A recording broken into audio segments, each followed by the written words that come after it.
In this video, I'm going to show you how to replace the gear, sprocket, and the bearing, the ball bearing for the 1000 watt lithium. The first thing you want to do is raise it up off the ground, preferably on a lift table like this one. The next thing I would recommend you do is remove the seat post, because it'll get in the way. Just set it aside somewhere. The next component you're going to want to remove is either the splash guard, or most likely you're going to have the rear fender here. If you have the rear fender, you're going to want to use a 5mm hex key to remove these hex bolts, these Allen bolts. For me, I have the splash guard and I customized these fasteners, so I'm going to use a Phillips screwdriver to remove the splash guard. And just set that aside somewhere. Alright, next you're going to want to remove the whole rear brake assembly. Get that out of the way so you have more space to work with the rear wheel here. To do that, you're going to need the same 5mm hex key or Allen wrench, and you're going to want to remove these two bolts here.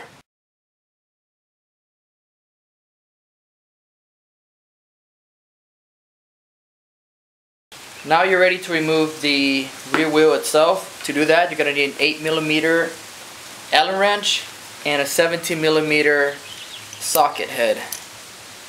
It goes over here. This goes over here like that.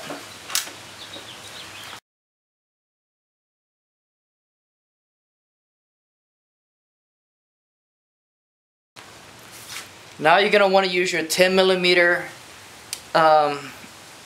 socket and remove these hex nuts from these chain tensioners.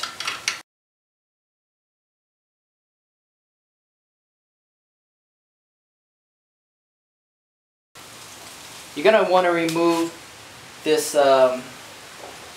this long bolt here. This acts as an axle.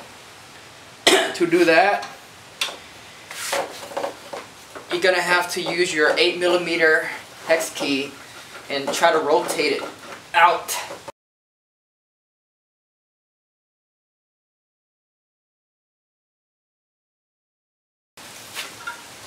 And once you have the axle removed, it's very easy to get it off the chain. So there you have it, the rear wheel assembly. Again, these Allen bolts are 5mm, so use a 5mm hex or Allen wrench to remove them.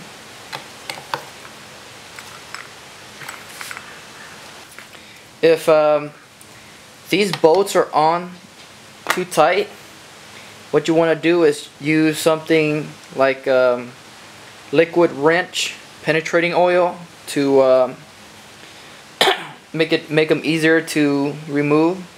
So I'm just going to apply lightly.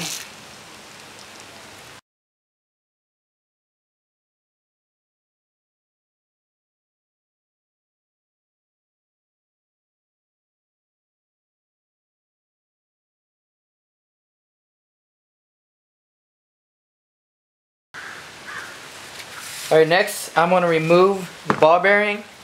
To do that, I'm going to use my 5/32 drive pin. It's going to go through here like that. And a mallet.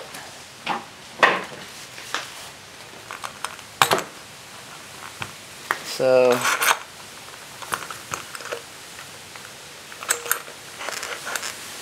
make sure the end of the pin, you see it, it's hitting the ball bearing, and then just use your mallet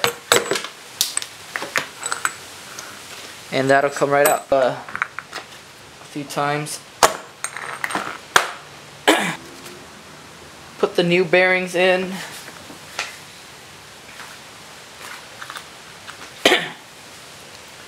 You take one bearing and you stack it on top of the other using a rubber mallet. Smack it into place.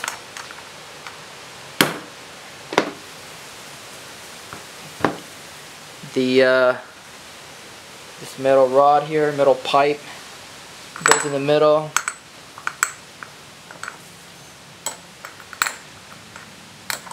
And then on this side, same deal. You want to use the old bearing you just removed and buffer it on top of the new bearing, and then just mallet or hammer it into place.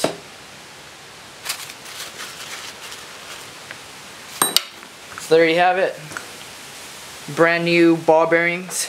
Replace your wheel with a new sprocket. So I'm just gonna reuse my old sprocket.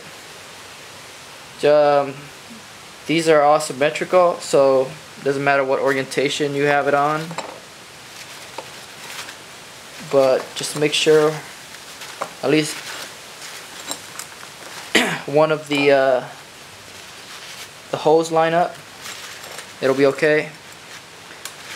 So once you have the rear sprocket on, use a mallet, hammer it into place.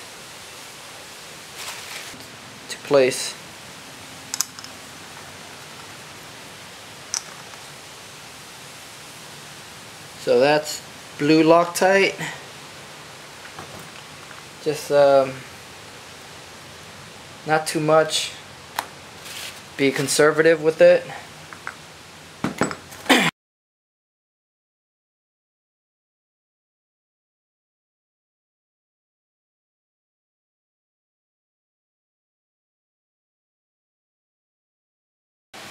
You want to work the chain tensioner on the left hand side. Make sure it's oriented like this.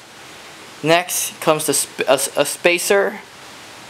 Now you want to make sure you have your wheel in this position where the disc brake is on the left hand side, and work your rod into the bearing. Well, you want to make sure that you reposition the there's a pipe inside that moves around. You want to position it so you can get your rod through.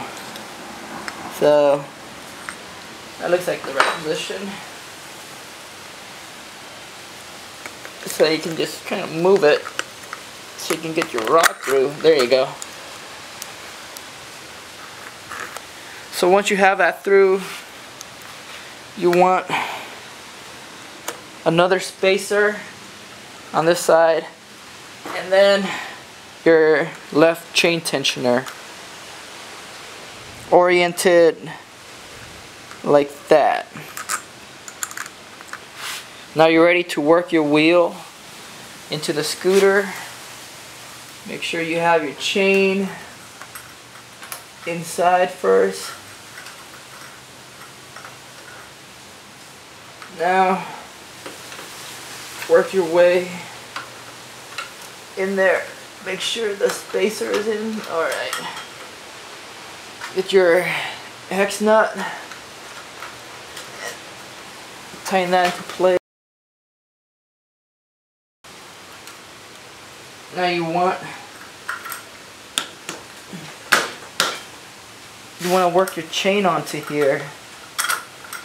Get your chain on one of the teeth and then just rotate the wheel.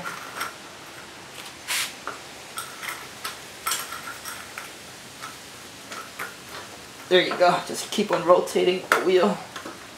Alright, you got the chain on there. Alright, so you're gonna tighten this nut here, but don't tighten it all the way.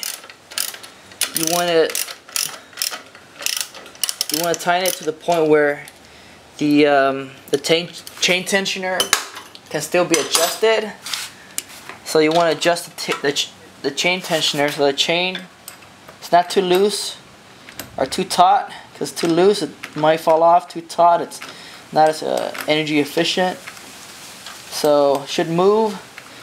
Use an Allen wrench and just estimate where the middle is, and try the optimal displacement here should be about 1/2 inch. So that should be about right. And the left side, once you have that completed, you want to tighten this all the way.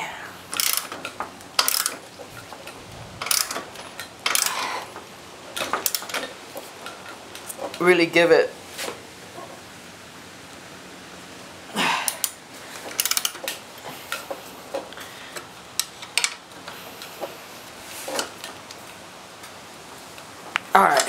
Alright, now it's as simple as reinstalling the disc brake assembly. Again, these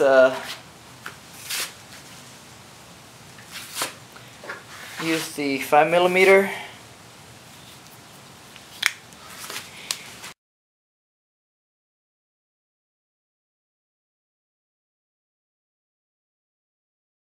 And finally, you want your splash guard.